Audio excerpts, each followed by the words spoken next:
ಒಬ್ಬ ವ್ಯಕ್ತಿ ತನ್ನ ಕುಟುಂಬಕ್ಕೆ ಒಂದು ಹೊತ್ತಿನ ಊಟಕ್ಕೂ ಗತಿ ಇಲ್ಲದೆ ಕಷ್ಟಪಡ್ತಾ ಇರುವಾಗ ಒಂದು ವಿಗ್ರಹನ ನೋಡಿ ತನ್ನ ಕಷ್ಟನ ಹೇಳ್ಕೊತಾನೆ.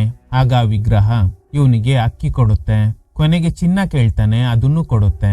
ನೀನ್ ಕೇಳಿದ್ದೆಲ್ಲ ಕೊಡ್ತೀನಿ, ಬದ್ಲಾಗಿ ನೀನ್ ನನಗೆ ಏನ್ ಕೊಡ್ತೀಯ ಅಂತ ಕೇಳುತ್ತೆ. ಆ ವಿಗ್ರಹ ಏನ್ ಕೇಳ್ತು, ಈ ವ್ಯಕ್ತಿ ಏನ್ ಮಾಡ್ದ ಅನ್ನೋ ಕತೆನ ಶಾಕಿಂಗ್ ಟ್ವಿಸ್ಟ್ಗಳೊಂದಿಗೆ ಹೇಳಿ ಚಿತ್ರನೇ ಡಾರ್ಕ್ ಜೈಂಟ್. ರೀಸೆಂಟ್ಲಿ ತೆರೆ ಕಂಡಿದ್ದ ತಮಿಳ್ ಹಾರರ್ ಮಿಸ್ಟ್ರಿ ಥ್ರಿಲ್ಲರ್ ಚಿತ್ರ. ಸ್ಟಾರ್ಟಿಂಗ್ ನಲ್ಲಿ ಒಬ್ಬ ವ್ಯಕ್ತಿ ತನ್ನ ಕುಟುಂಬಕ್ಕೆ ಒಂದು ಹೊತ್ತಿನ ಊಟಕ್ಕೂ ಗತಿ ಇಲ್ಲ ಅಂತ ಅಳ್ತಾ ಇರುವಾಗ ಆಗ ಇನ್ನೊಬ್ಬ ವ್ಯಕ್ತಿ, ನಿನಗೆ ಬೇಕಾಗಿರೋದು ಇಲ್ಲಿ ಸಿಗಲ್ಲ, ನಾನೊಂದು ಜಾಗದ ಬಗ್ಗೆ ಹೇಳ್ತೀನಿ, ಅಲ್ಲಿಗೆ ಹೋಗು ಅಂತ ಅವನ್ನ ಕಳಿಸ್ತಾರೆ. ಆ ವ್ಯಕ್ತಿ ಹೇಳಿದ್ದ ಜಾಗಕ್ಕೆ ಇವನ್ ಬರ್ತಾನೆ. ಅಲ್ಲೊಂದು ವಿಗ್ರಹ ಇದೆ. ದೇವ್ರೆ, ನನ್ನ ಕುಟುಂಬಕ್ಕೆ ಒಂದು ಹೊತ್ತಿನ ಊಟಕ್ಕೂ ಗತಿ ಇಲ್ಲ, ದಯವಿಟ್ಟು ನನ್ನ ಕಾಪಾಡು. ಆಗ ಒಂದ್ ಸೇರ್ ಭತ್ತ ಕೊಡುತ್ತೆ. ಇವನಿಗೆ ನಂಬಕ್ ಆಗ್ತಿಲ್ಲ. ನೆಕ್ಸ್ಟ್ ಡೇ ಬಂದಾಗ ಒಂದು ಮೂಟೆ ಭತ್ತ ಕೊಡುತ್ತೆ. ಡೈಲಿ ಆ ವಿಗ್ರಹಕ್ಕೆ ಪೂಜೆ ಮಾಡಕ್ ಶುರು ಮಾಡ್ತಾನೆ. ಒಂದಿನ ಆ ವ್ಯಕ್ತಿ ಅವ್ರ ಅಪ್ಪನ ಜೊತೆಲಿ ಬರ್ತಾನೆ. ಅವ್ರ ಅಪ್ಪ ಹೇಳ್ತಾರೆ, ಡೈಲಿ ಭತ್ತನೇ ಕೇಳ್ತಿದ್ಯಲ್ಲ, ಚಿನ್ನ ಕೇಳು, ಕೊಡುತ್ತಾ ನೋಡೋಣ ಅಂತ. ದೇವ್ರೆ, ನನಗ್ ಚಿನ್ನ ಕೊಡು. ಒಂದು ಸಣ್ಣ ಚಿನ್ನದ ಬಿಲ್ಲೆನ ಕೊಡುತ್ತೆ.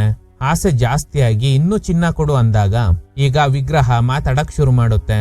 ನಿನಗೆ ಬೇಕಾಗಿರೋದ್ನ ನಾನ್ ಕೊಡ್ತೀನಿ, ಬದ್ಲಾಗ್ ನೀನು ನನ್ನ ಬಿಡುಗಡೆ ಮಾಡಿಸ್ಬೇಕು. ಸರಿ, ಅದಕ್ಕೆ ನಾನೇನ್ ಮಾಡ್ಲಿ? ನಿನ್ನಿಂದ ಜನ್ಮ ಪಡ್ಕೊಂಡು ಹೊಟ್ಟೆಲಿರೋ ಮಗುನ ನನಗ್ ಬಲಿ ಕೊಡ್ಬೇಕು. ಅದನ್ ಕೇಳಿ ಇವ್ರಿಬ್ರಿಗೆ ಸ್ವಲ್ಪ ಭಯ ಆಗುತ್ತೆ. ಕಷ್ಟ ಕಾಲದಲ್ಲಿ ಈ ವಿಗ್ರಹ ಅವ್ರ ಕುಟುಂಬಕ್ಕೆ ಭತ್ತ ಕೊಟ್ಟಿದೆ.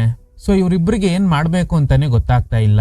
ಆ ವಿಗ್ರಹದ ಬಗ್ಗೆ ಹೇಳಿದ್ದ ವ್ಯಕ್ತಿನ ಭೇಟಿಯಾಗಿ ನಡೆದ ವಿಷಯನ ಹೇಳ್ದಾಗ, ದೇವ್ರು ಯಾವತ್ತು ಸುಮ್ನೆ ಏನು ಕೊಡಲ್ಲ, ಯಾರು ನಿಯತ್ತಾಗಿ ಇರ್ತಾರೋ ಅಂತವ್ರಿಗೆ ಮಾತ್ರ ಸಹಾಯ ಮಾಡುತ್ತೆ. ನೀನ್ ಅನ್ಕೊಂಡಿರೋ ಹಾಗೆ ಅದು ದೇವ್ರಲ್ಲ, ಅದೊಂದು ಡೀಮನ್. ಅದು ಮೊದ್ಲಿಗೆ ಹಂಗೇನೆ ಆಸೆ ತೋರ್ಸುತ್ತೆ. ಅದ್ರ ಹಿಂದೆ ಹೋದ್ರೆ ನಿನ್ ಕತೆ ಮುಗೀತು ಅಂತಾನೆ ಅರ್ಥ. ಇಲ್ಲಿ ತನಕ ಏನ್ ಪಡ್ಕೊಂಡಿದ್ದೀರೋ ಅಷ್ಟಕ್ಕೇನೆ ತೃಪ್ತಿ ಪಟ್ಕೊಂಡು ಸೈಲೆಂಟ್ ಆಗಿ ಇದ್ದು ಬಿಡಿ. ಹಂಗಿದ್ರೇನೆ ನಿಮ್ಗೆ ಒಳ್ಳೇದು.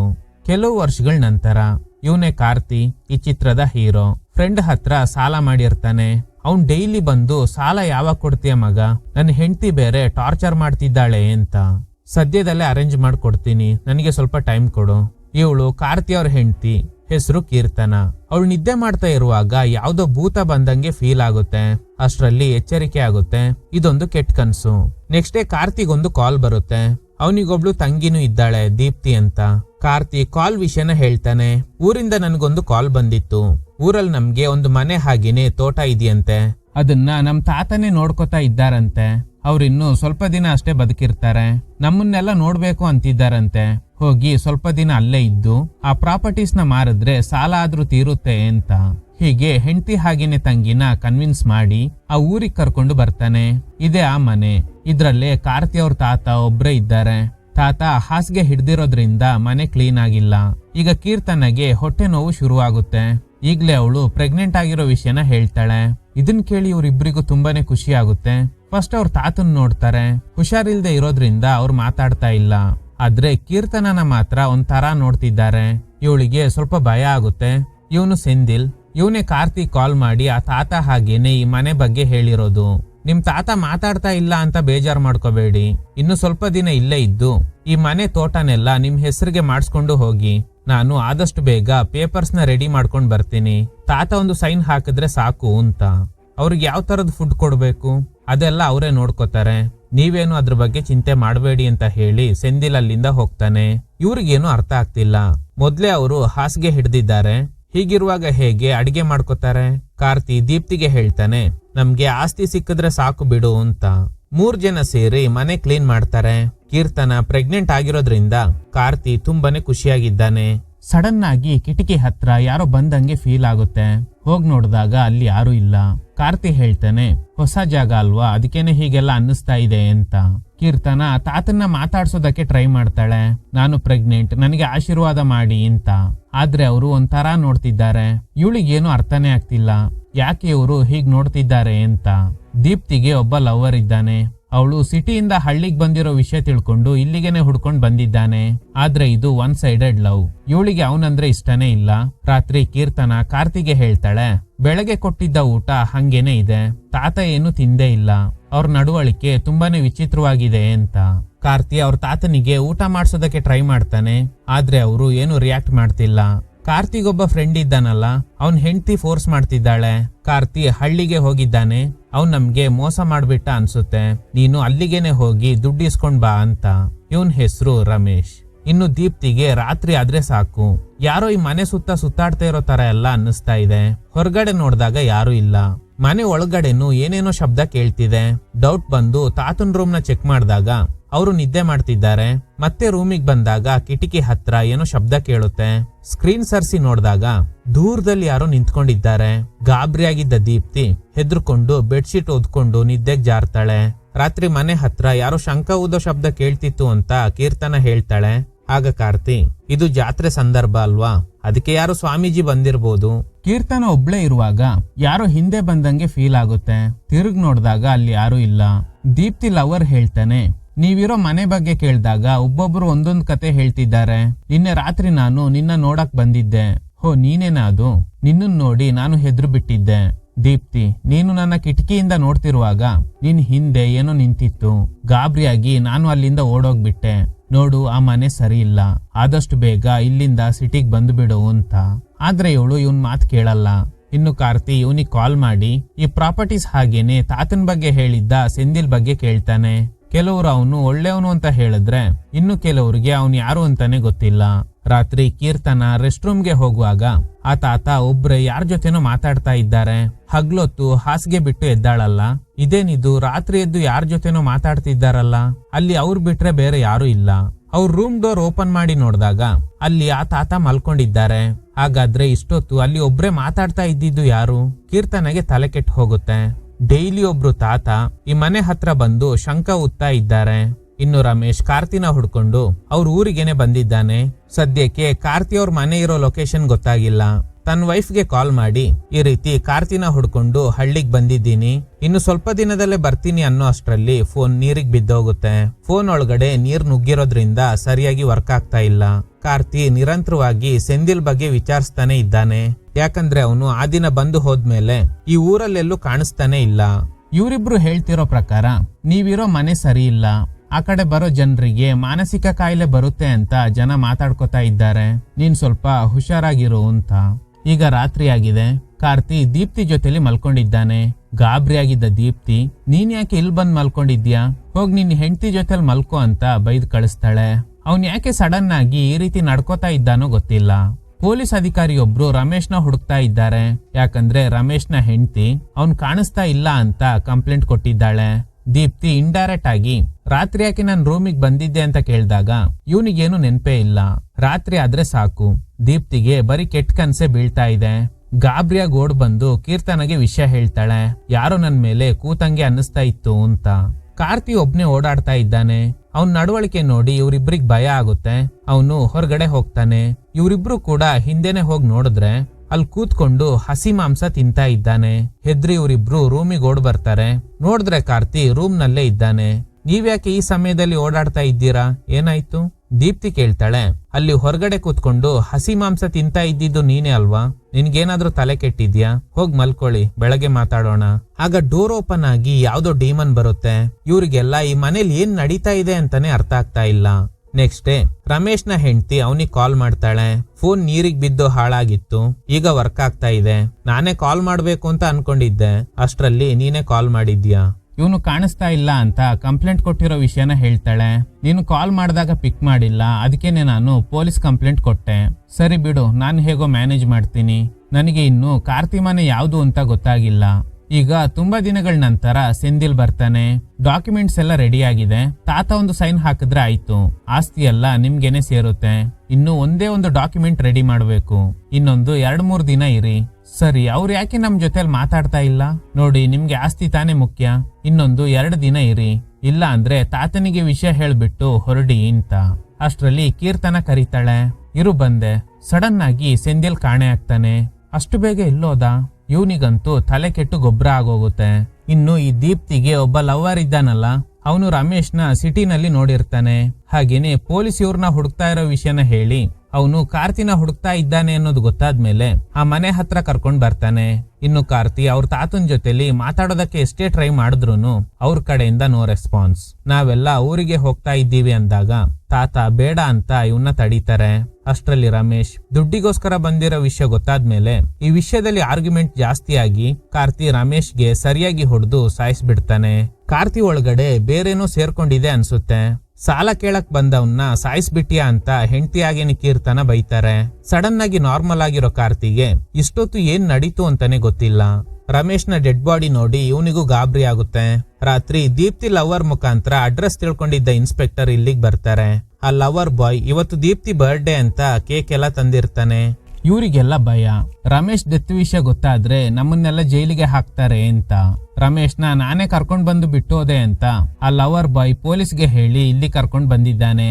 ನಾನು ಈ ರಮೇಶ್ನ ಹುಡ್ಕೊಂಡು ಬಂದಿದ್ದೀನಿ. ಇವ್ರ ನಡವಳಿಕೆ ನೋಡಿ ಡೌಟ್ ಬಂದು ಸರ್ಚ್ ಮಾಡಿದಾಗ ರಮೇಶ್ನ ಡೆಡ್ ಬಾಡಿ ಸಿಗುತ್ತೆ. ಸಾಲ ಕೇಳ್ಕೊಂಡು ಸಿಟಿಯಿಂದ ಬಂದಿದ್ದ ರಮೇಶ್ನ ಎಲ್ರೂ ಸೇರಿ ಕೊಲೆ ಮಾಡಿದ್ದೀರಾ. ಅವನ್ ಹೆಂಡತಿ ಕಂಪ್ಲೇಂಟ್ ಕೊಟ್ಟಿದ್ರಿಂದಾನೇ ನಾನು ಅವನ್ನ ಹುಡ್ಕೊಂಡು ಇಲ್ಲಿಗೆ ಬಂದೆ. ದೀಪ್ತಿ ಹೇಳ್ತಾಳೆ, ಇದು ನಮ್ ತಾತನ್ ಮನೆ, ಅವರೇ ನಮ್ನ ಇಲ್ಲಿ ಕರ್ಸ್ಕೊಂಡಿದ್ದು. ಆಸ್ತಿನ ನಮ್ ಹೆಸರಿಗೆ ಬರ್ಸ್ತಾರಂತೆ. ಆದ್ರೆ ಅನ್ಫಾರ್ಚುನೇಟ್ಲಿ ರಮೇಶ್ ಹಾಗೇನೆ ನಮ್ಮ ಅಣ್ಣನ ನಡುವೆ ಜಗಳ ಆಗಿ ರಮೇಶ್ ಅವರು ಸತ್ತೋದ್ರು ಅಂತ. ಸರಿ, ಹಾಗಾದ್ರೆ ನಿಮ್ ತಾತ ನಿಮ್ಗೆ ಬರೆಯೋ ಆಸ್ತಿನಲ್ಲಿ ನನಗೂ ಪಾಲ್ ಬೇಕು. ಆಗ ಮಾತ್ರ ನಿಮ್ಮನ್ನೆಲ್ಲ ಸುಮ್ನೆ ಬಿಡ್ತೀನಿ, ಇಲ್ಲ ಅಂದ್ರೆ ಎಲ್ರನ್ನೂ ಜೈಲಿಗೆ ಹಾಕ್ತೀನಿ. ಆ ಲವರ್ ಬಾಯ್ನ ಕಳಿಸ್ತಾರೆ, ಹೋಗಿ ಆ ತಾತನೇ ಎತ್ಕೊಂಡ್ ಬಾ ಅಂತ.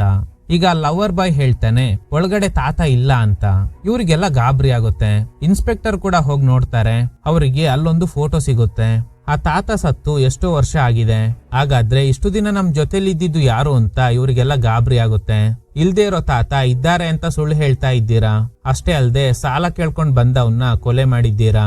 ಕ್ರಾಸ್ ಚೆಕ್ ಮಾಡೋಕೆ ಇವರೆಲ್ಲ ಹೋಗಿ ನೋಡಿದಾಗ್ಲೂ ಅಲ್ಲಿ ಆ ತಾತ ಇರೋದಿಲ್ಲ. ಕಾರ್ತಿ ಹೇಳ್ತಾನೆ, ನಾನು ಸೆಂದಿಲ್ ಅಂತ ಒಬ್ರಿಗೆ ಕಾಲ್ ಮಾಡಿ ಬರಕ್ ಹೇಳ್ತೀನಿ. ಅವರೇ ನಮಗ್ ಕಾಲ್ ಮಾಡಿ ತಾತ ಹಾಗೇನೆ ಈ ಮನೆ ಬಗ್ಗೆ ಹೇಳಿದ್ದು ಅಂತ. ಈಗ್ಲೇ ಇನ್ನೊಂದು ಟ್ವಿಸ್ಟ್, ಇವನೇನ ಅದು ಅಂತ ಆ ಸೆಂದಿಲ್ ಫೋಟೋನ ಕೂಡ ತೋರಿಸ್ತಾರೆ. ಅವನು ಕೂಡ ಸತ್ತು ತುಂಬಾ ವರ್ಷ ಆಗಿದೆ. ಇವ್ರಿಗೆಲ್ಲ ತಲೆ ಕೆಟ್ಟು ಹೋಗುತ್ತೆ. ಇವ್ರಿಬ್ರನ್ನ ನಾವು ಇಲ್ಲೇ ನೋಡಿದ್ವಿ ಅಂತಾರೆ. ಅವರಿಬ್ರು ಸತ್ತು 20 ವರ್ಷ ಆಗಿದೆ. ಸತ್ತವ್ರ ಜೊತೆ ಹೇಗ್ ಮಾತಾಡಿದ್ರಿ, ಸುಮ್ನೆ ಕತೆ ಹೊಡಿತಾ ಇದ್ದೀರಾ, ನಿಮ್ಮನ್ನೆಲ್ಲ ಅರೆಸ್ಟ್ ಮಾಡ್ಬೇಕಾಗುತ್ತೆ ಅಂತ. ಈಗ ಕಾರ್ತಿ ಹಾಗೇನೆ ಇನ್ಸ್ಪೆಕ್ಟರ್ ನಡುವೆ ಜಗಳ ಆಗುತ್ತೆ. ಈ ಜಗಳದಲ್ಲಿ ಕಾರ್ತಿನ ಒಂದ್ ರೂಮಿಗೆ ತಳ್ಳಿದ್ರಿಂದ ಈಗ ಅವ್ನ ನಡವಳಿಕೆ ಬದಲಾಗಿದೆ. ಈಗ ತಾತನ ಆತ್ಮ ಬಂದು ಆ ಲವರ್ ಬಾಯ್ನ ಸಾಯಿಸ್ಬಿಡುತ್ತೆ. ಇವ್ರಿಗೆಲ್ಲ ಏನ್ ನಡೀತಾ ಇದೆ ಅಂತಾನೆ ಗೊತ್ತಾಗ್ತಾ ಇಲ್ಲ. ಇನ್ಸ್ಪೆಕ್ಟರ್ಗೂ ತಲೆ ಕೆಟ್ಟು ಹೋಗುತ್ತೆ. ಈಗ ಕಾರ್ತಿ ಕೀರ್ತನನ್ನ ಒಂದು ರೂಮಿಗೆ ಕರ್ಕೊಂಡೋಗಿ ರೂಮ್ ಡೋರ್ನ ಲಾಕ್ ಮಾಡ್ತಾನೆ. ಅಲ್ಲಿ ಯಾವ್ದೋ ರಿಚುವಲ್ ನಡೆಯೋಕೆ ಬೇಕಾದ ಸಿದ್ಧತೆ ಎಲ್ಲ ನಡೆದಿದೆ. ಹೊರಗಡೆ ದೀಪ್ತಿ ಅನ್ಕಾನ್ಶಿಯಸ್ ಆಗಿ ಬಿದ್ದೋಗಿದ್ದಾಳೆ. ಇನ್ಸ್ಪೆಕ್ಟರ್ ಡೋರ್ ತೆಗಿಯೋಕೆ ಟ್ರೈ ಮಾಡ್ತಾ ಇದ್ದಾರೆ, ಆದ್ರೆ ಆಗ್ತಾ ಇಲ್ಲ. ಕಾರ್ತಿ ಕೀರ್ತನನ ಕೂರ್ಸ್ಕೊಂಡು ಯಾವ್ದೋ ರಿಚುವಲ್ ಮಾಡ್ತಿದ್ದಾನೆ. ಈ ವಿಗ್ರಹ ನೆನ್ಪಿದ್ಯಾ? ಇದೇ ವಿಗ್ರಹಕ್ಕೆ ಒಬ್ಬ ವ್ಯಕ್ತಿ ಪೂಜೆ ಮಾಡಿ ಭತ್ತ ಇಸ್ಕೊಂಡಿರ್ತಾನೆ. ಕೀರ್ತನ ಕೇಳ್ತಾಳೆ, ಏನಾಯ್ತು ನಿನಗೆ, ಏನ್ ಮಾಡ್ತಾ ಇದ್ಯಾ? ಈಗ ಒಂದು ಫ್ಲಾಶ್ ಬ್ಯಾಕ್. ಇವರೇ ಕಾರ್ತಿ ಅವ್ರ ಅಪ್ಪ, ಜೊತೆಲಿರೋದು ಈ ವ್ಯಕ್ತಿಯ ತಂದೆ ಅಂದ್ರೆ ಕಾರ್ತಿ ಅವ್ರ ತಾತ. ಆ ವಿಗ್ರಹ ಕೇಳಿರುತ್ತೆ, ನಿನಗೆ ಚಿನ್ನಾಭರಣಗಳನ್ನ ಕೊಡ್ತೀನಿ, ಬದ್ಲಾಗ್ ನೀನ್ ಜನ್ಮ ಕೊಡೋ ಮಗುನ ಬಲಿ ಕೊಡು ಅಂತ. ಇವರು ಕಾರ್ತಿ ಅವ್ರ ತಾಯಿ, ಅಲ್ಲಿರೋದು ಚಿಕ್ಕ ವಯಸ್ಸಿನ ಕಾರ್ತಿ. ಸಂಜೆ ಈ ವ್ಯಕ್ತಿ ಹೆಂಡತಿನ ಕನ್ವಿನ್ಸ್ ಮಾಡೋದಕ್ಕೆ ಟ್ರೈ ಮಾಡ್ತಾರೆ. ನಮ್ಗೆ ಚಿನ್ನಾಭರಣ ಎಲ್ಲ ಸಿಗುತ್ತೆ, ಅದ್ರ ಬದ್ಲಾಗ್ ನಾವು ನನ್ನಿಂದ ಜನ್ಮ ಪಡ್ಕೊಂಡಿರೋ ಮಗುನ ಹೆರಿಗೆ ಆಗೋಕು ಮುಂಚೆನೆ ಬಲಿ ಕೊಡ್ಬೇಕು ಅಂತ. ಆದ್ರೆ ಕಾರ್ತಿ ಅವ್ರ ತಾಯಿ ಒಪ್ಪಲ್ಲ. ಈ ವಿಷಯನ ಈ ವ್ಯಕ್ತಿ ಅವ್ರ ಅಪ್ಪನಿಗೆ ಹೇಳ್ತಾರೆ. ಆಗ ಅವರು ಕುಡಿಯೋಕೆ ನೀರ್ ಕೊಡ್ತಾರೆ. ಈ ತಾತನಿಗೆ ಮಾಟ ಮಂತ್ರ ಎಲ್ಲ ಗೊತ್ತಿದೆ. ನೀರಲ್ಲೇನೋ ಮಿಕ್ಸ್ ಮಾಡಿ ಕೊಟ್ಟಿದ್ರಿಂದ ಈಗ ಇವ್ರ ನಡವಳಿಕೆನೆ ಬದಲಾಗಿದೆ. ರಾತ್ರಿ ಹೆಂಡತಿ ಜೊತೆಲಿ ನಾರ್ಮಲ್ ಆಗಿ ಮಾತಾಡಿ ಆ ರಿಚುವಲ್ ನಡೆಯೋ ಜಾಗಕ್ಕೆ ಕರ್ಕೊಂಡ್ ಬರ್ತಾನೆ. ಅಲ್ಲಿ ತಾತನೂ ಇದ್ದಾರೆ. ಇವರು ಡೀಮನ್ಗೆ ಹೇಳ್ದಂಗೆ ಈ ಲೇಡಿ ಹೊಟ್ಟೆಲಿರೋ ಮಗುನ ಬಲಿ ಕೊಡೋದಕ್ಕೆ ಮುಂದಾಗಿದ್ದಾರೆ. ಆ ಡೀಮನ್ ಏನ್ ಹೇಳಿತ್ತು, ನಿನಗೆ ಬೇಕಾದ ಚಿನ್ನಾಭರಣಗಳನ್ನ ಕೊಡ್ತೀನಿ, ಆದ್ರೆ ನಿನಗೆ ಹುಟ್ಟೋ ಮಗುನ ಹೊಟ್ಟೆಲಿರುವಾಗ್ಲೇ ನನಗೆ ಬಲಿ ಕೊಡ್ಬೇಕು ಅಂತ. ಸೊ ಅಪ್ಪ ಮಗ ಚಿನ್ನಾಭರಣಗಳಿಗೆ ಆಸೆ ಪಟ್ಟು ಈ ಲೇಡಿ ಹೊಟ್ಟೆಲಿರೋ ಮಗುನ ಬಲಿ ಕೊಡೋಕೆ ಮುಂದಾಗಿದ್ದಾರೆ.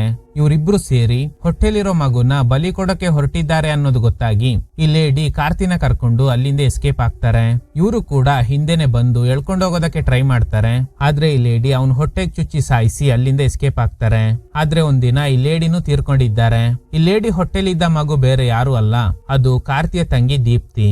ಆಮೇಲೆ ಈ ತಾತ ಸೆಂದಿಲ್ಗೆ ಚಿನ್ನಾಭರಣಗಳ ಆಸೆ ತೋರಿಸಿ ಅವನ್ ಹೆಂಡತಿ ಹೊಟ್ಟೆಲಿರೋ ಮಗುನ ಬಲಿ ಕೊಡೋ ನಿರ್ಧಾರ ಮಾಡಿದ್ದಾರೆ. ಆದ್ರೆ ಅದು ಈ ಹುಡುಗಿಗ್ ಗೊತ್ತಿಲ್ಲ. ಪಾಪ ಅವಳನ್ನ ಕನ್ವಿನ್ಸ್ ಮಾಡಿ ಕೂರ್ಸಿ ಬಲಿ ಕೊಡ್ತಾರೆ. ಈಗ ಡೀಮನ್ ಹತ್ರ ಹೋಗಿ ಚಿನ್ನಾಭರಣಗಳನ್ನ ಕೊಡು ಅಂದಾಗ ಅದು ಕೊಡಲ್ಲ. ಆಗ ವಿಗ್ರಹ, ನೋಡು ನಾನ್ ಕೇಳಿದ್ದು ನಿನ್ ವಂಶದ ಕುಡಿನ, ಆದ್ರೆ ನೀನು ಬೇರೆ ಮಗುನ ಬಲಿ ಕೊಟ್ಟಿದ್ಯಾ, ಬರುವ ಅಮಾವಾಸ್ಯೆಗೆ ನಿನ್ ವಂಶದ ಕುಡಿನ ನನಗೆ ಬಲಿ ಕೊಡು, ಇಲ್ಲ ಅಂದ್ರೆ ಸತ್ರುನು ನಿನ್ನ ಆತ್ಮಕ್ಕೆ ಶಾಂತಿ ಸಿಗಲ್ಲ ಅಂತ. ಸೊಸೆ ಹೊಟ್ಟೆಲಿದ್ದ ಮಗುನ ಬಲಿ ಕೊಡೋಕೆ ಹೋಗಿ ಅವಳು ಇವ್ರ ಮಗನ್ನೇ ಸಾಯಿಸ್ಬಿಟ್ಲು. ಕೊನೆಗೊಂದಿನ ಈ ತಾತನು ತೀರ್ಕೊಂಡಿದ್ದಾರೆ. ಆ ಡೀಮನ್ ಕೊಟ್ಟಿದ್ದ ಶಾಪಕ್ಕೆ ಗುರಿಯಾಗಿ ಇವ್ರ ವಂಶಕ್ಕೆ ಸೇರಿದ್ದ ಕುಡಿನ ಬಲಿ ಕೊಡೋವರೆಗೂ ಈ ತಾತನ ಆತ್ಮ, ಇವ್ರ ಮಗ ಹಾಗೇನೆ ಸೆಂದಿಲ್ನ ಆತ್ಮಕ್ಕೆ ಶಾಂತಿ ಸಿಗಲ್ಲ. ಅದಕ್ಕೆ ಸೆಂದಿಲ್ನ ಆತ್ಮ ಕಾರ್ತಿಗೆ ಕಾಲ್ ಮಾಡಿ ಇಲ್ಲಿಗ್ ಬರೋದಕ್ಕೆ ಹೇಳಿರುತ್ತೆ. ಇವ್ರ ಕಣ್ಣಿಗೆ ಕಾಣಿಸ್ತಾ ಇದ್ದಿದ್ದು ಆ ತಾತನ ಆತ್ಮ ಅಷ್ಟೇ. ಅವ್ರು ತೀರ್ಕೊಂಡು 20 ವರ್ಷ ಆಗಿರುತ್ತೆ. ಕತೆ ಪ್ರೆಸೆಂಟಿಗ್ ಬರುತ್ತೆ. ಈಗ ಕಾರ್ತಿ ಅವ್ರ ಅಪ್ಪನ ಆತ್ಮ ಇವನ್ ಮೇಲೆ ಸೇರ್ಕೊಂಡು ಕೀರ್ತನ ಹೊಟ್ಟೆಲಿರೋ ಮಗುನ ಬಲಿ ಕೊಡೋದಕ್ಕೆ ಹೊರಟಿದೆ. ಸಡನ್ ಆಗಿ ನಾರ್ಮಲ್ ಆದಾಗ ಒಂದು ಸೂಜಿ ತಗೊಂಡು ಅವಳು ಹೊಟ್ಟೆಗೆ ಚುಚ್ಚಿದ್ರಿಂದ ಮಗು ಸತ್ತೋಗುತ್ತೆ. ಸೊ ಆ ಡೀಮನ್ಗೆ ಬಲಿ ಕೊಟ್ಟಂಗೆ ಆಯ್ತು. ನಾರ್ಮಲ್ ಆದ್ಮೇಲೂ ಯಾಕೆ ಇವನ್ ಬಲಿ ಕೊಟ್ಟ ಅನ್ನೋದೇ ದೊಡ್ಡ ಪ್ರಶ್ನೆ. ಅಷ್ಟ್ರಲ್ಲಿ ಡೋರ್ ಹೊಡ್ಕೊಂಡು ಇನ್ಸ್ಪೆಕ್ಟರ್ ಹಾಗೇನೆ ದೀಪ್ತಿ ಒಳಗಡೆ ಬರ್ತಾರೆ. ಅವರಿಬ್ರು ಅನ್ಕಾನ್ಶಿಯಸ್ ಆಗಿ ಬಿದ್ದೋಗಿರೋದ್ ನೋಡಿ ಇವ್ರಿಗೆ ಶಾಕ್ ಆಗುತ್ತೆ. ಕೆಲವು ದಿನಗಳ ನಂತರ ಆಕ್ಚುಲಿ ಕೀರ್ತನ ಸತ್ತಿಲ್ಲ. ಅವಳನ್ನ ಚೆಕ್ ಮಾಡಿದ್ದ ಡಾಕ್ಟರ್ ಹೇಳ್ತಾರೆ ನಿನ್ ಹೊಟ್ಟೆಲಿ ಮಗು ಇಲ್ಲ ಅಂತ. ಇದನ್ ಕೇಳಿ ದೀಪ್ತಿ ಹಾಗೇನೆ ಕೀರ್ತನೆಗೆ ಶಾಕ್ ಆಗುತ್ತೆ. ಇನ್ಸ್ಪೆಕ್ಟರ್ ಕಾರ್ತಿನ ಅರೆಸ್ಟ್ ಮಾಡಿದ್ದಾರೆ. ಏನ್ ನಡೆದಿದೆ ಅಂದ್ರೆ, ಈ ಊರಿಗೆ ಬಂದ್ಮೇಲೆ ಕಾರ್ತಿ ಒಬ್ರು ವ್ಯಕ್ತಿನ ಮೀಟ್ ಆಗಿರ್ತಾನೆ. ನಿನಗೆ ನಿನ್ ಕುಟುಂಬದ ಹಿಸ್ಟ್ರಿ ಗೊತ್ತಿಲ್ಲ, ನೀನು ನಮ್ ಗುರುಗಳನ್ನ ಭೇಟಿಯಾಗು, ಅವ್ರು ನಿನಗೆ ಎಲ್ಲ ವಿಷಯ ಹೇಳ್ತಾರೆ ಅಂದಾಗ ಕಾರ್ತಿಯ ಗುರುನ ಭೇಟಿಯಾಗಿದ್ದಾನೆ. ಆಗ್ಲೇ ಇವರು ಕಾರ್ತಿ ಅವ್ರ ಅಪ್ಪ ಹಾಗೇನೆ ತಾತ ಸೇರ್ಕೊಂಡು ಚಿನ್ನಾಭರಣಗಳಿಗೆ ಆಸೆ ಪಟ್ಟು ಕಾರ್ತಿ ಅವ್ರ ತಾಯಿ ಹೊಟ್ಟೆಲಿದ್ದ ಮಗುನ ಆ ಡೀಮನ್ಗೆ ಬಲಿ ಕೊಡೋದಕ್ಕೆ ಮುಂದಾಗಿದ್ದು, ಆಮೇಲೆ ಅವ್ರ ತಾಯಿ ಗಂಡನ್ನ ಸಾಯಿಸಿ ಊರ್ ಬಿಟ್ಟು ಹೋಗಿದ್ದು. ಇದನ್ನೆಲ್ಲ ಹೇಳಿ ಈ ಡೀಮನ್ಗೆ ಬಲಿ ಕೊಡೋ ತನಕ ನಿನ್ ಕುಟುಂಬನ ಬೆಳೆಯಕ್ ಬಿಡಲ್ಲ, ಯಾಕಂದ್ರೆ ನಿಮ್ಮ ಅಪ್ಪ ಹಾಗೇನೆ ತಾತ ಸೇರಿ ನಿಮ್ ವಂಶದ ಕುಡಿನ ಬಲಿ ಕೊಡೋದಾಗಿ ಮಾತು ಕೊಟ್ಟಿದ್ದಾರೆ. ಈಗ ಡೀಮನ್ ನಿನ್ ಹೆಂಡತಿ ಹೊಟ್ಟೆಲಿರೋ ಮಗು ದೇಹನ ಸೇರಿ ಜನ್ಮ ಪಡ್ಕೊಂಡು ಅದ್ರ ಉದ್ದೇಶನ ಈಡೇರ್ಸ್ಕೋಬೇಕು ಅಂತ ಪ್ರಯತ್ನ ಪಡ್ತಿದೆ. ಅದು ನಿನ್ ಹೆಂಡತಿ ಹೊಟ್ಟೆಲಿರೋ ಗರ್ಭಕೋಶದ ಅಂಚಿನಲ್ಲಿ ಅಂಟ್ಕೊಂಡಿದೆ. ಅದಕ್ಕೆ ನೀನು ನಿನ್ ಹೆಂಡತಿ ಹೊಟ್ಟೆಗೆ ಸೂಜಿಯಿಂದ ಚುಚ್ಚಿ ಸ್ವಲ್ಪ ರಕ್ತನ ಹೊರ ತೆಗ್ದ್ರೆ ಆ ಡೀಮನ್ ಕೂಡ ಸತ್ತೋಗುತ್ತೆ. ನಂತರ ಮತ್ತೆ ನಿನ್ ಹೆಂಡತಿ ಬಸರಾದಾಗ ಆ ಮಗುಗೆ ಏನು ತೊಂದ್ರೆ ಆಗಲ್ಲ. ಇಲ್ಲ ಅಂದ್ರೆ ಆ ಡೀಮನ್ ನಿನ್ ವಂಶನ ಬೆಳೆಯಕ್ ಬಿಡಲ್ಲ ಅಂತ. ಈ ಪ್ರಕ್ರಿಯೆ ಮಾಡುವಾಗ ರಕ್ತ ಯಾವುದೇ ಕಾರಣಕ್ಕೂ ವೃತ್ತದ ಮೇಲೆ ಬೀಳಬಾರ್ದು ಅಂತ ಹೇಳಿರ್ತಾರೆ. ಇನ್ ಕೇಸ್ ಬಿದ್ರೆ ಆ ಡೀಮನ್ ಮರುಜನ್ಮ ಪಡ್ಕೊಳ್ಳುತ್ತೆ ಅಂತ. ಈ ವಿಷಯನ ದೀಪ್ತಿಗೆ ಹೇಳಿ ಕನ್ವಿನ್ಸ್ ಮಾಡೋ ಅಷ್ಟ್ರಲ್ಲಿ ರಮೇಶ್ ಬಂದು ಅವನ್ ಜೊತೆ ಗಲಾಟೆ ಮಾಡಿ ಈ ಜಗಳದಲ್ಲಿ ರಮೇಶ್ ಜೀವ ಕಳ್ಕೊಂಡಿರ್ತಾರೆ. ಆಮೇಲೆನೆ ಪೊಲೀಸ್ ಬಂದಿರೋದು. ಆಮೇಲೆ ಏನೆಲ್ಲ ನಡೀತು ಅಂತ ನಿಮಗ್ ಗೊತ್ತಿದೆ ಅಲ್ವಾ. ಇವನು ಬಲಿ ಕೊಡುವಾಗ ಕೀರ್ತನ ಹೊಟ್ಟೆಯಿಂದ ಚಿಮ್ಮಿದ್ದ ರಕ್ತ ವೃತ್ತದ ಮೇಲೆ ಬಿದ್ದಿದ್ರಿಂದ ಅವಳು ಹೊಟ್ಟೆಲಿದ್ದ ಮಗು ಡೀಮನ್ ಆಗಿ ಜನ್ಮ ಪಡ್ಕೊಂಡಿದೆ. ಆ ವಿಷಯ ಅವಳಿಗೆ ಗೊತ್ತಿಲ್ಲ. ಅದಕ್ಕೇನೆ ಡಾಕ್ಟರ್ ಹತ್ರ ಚೆಕ್ ಮಾಡಿದಾಗ ಅವಳು ಹೊಟ್ಟೆಯಲ್ಲಿ ಮಗು ಇರೋದಿಲ್ಲ. ಸೊ ಈಗ ಡೀಮನ್ ಇಡೀ ಪ್ರಪಂಚನ ಆಳೋದಕ್ಕೆ ಶುರು ಮಾಡುತ್ತೆ. ಇದ್ರೊಂದಿಗೆ ಚಿತ್ರ ಎಂಡ್ ಆಗುತ್ತೆ. Okay guys, thanks for watching. ಈ ತರದ ಥ್ರಿಲ್ಲಿಂಗ್ ವಿಡಿಯೋಗಳಿಗಾಗಿ ನಮ್ ಸಿನಿಮಾ ಫ್ಯಾಕ್ಟ್ಸ್ ಚಾನೆಲ್ ನ ತಪ್ಪದೆ ಸಬ್ಸ್ಕ್ರೈಬ್ ಮಾಡಿ. ಪಕ್ಕದಲ್ಲಿರೋ ಬೆಲ್ ಐಕಾನ್ ನ ಪ್ರೆಸ್ ಮಾಡಿ ಆಲ್ ನೋಟಿಫಿಕೇಶನ್ ಗಳನ್ನ ಆನ್ ಮಾಡಿ ಇಟ್ಕೊಳ್ಳಿ.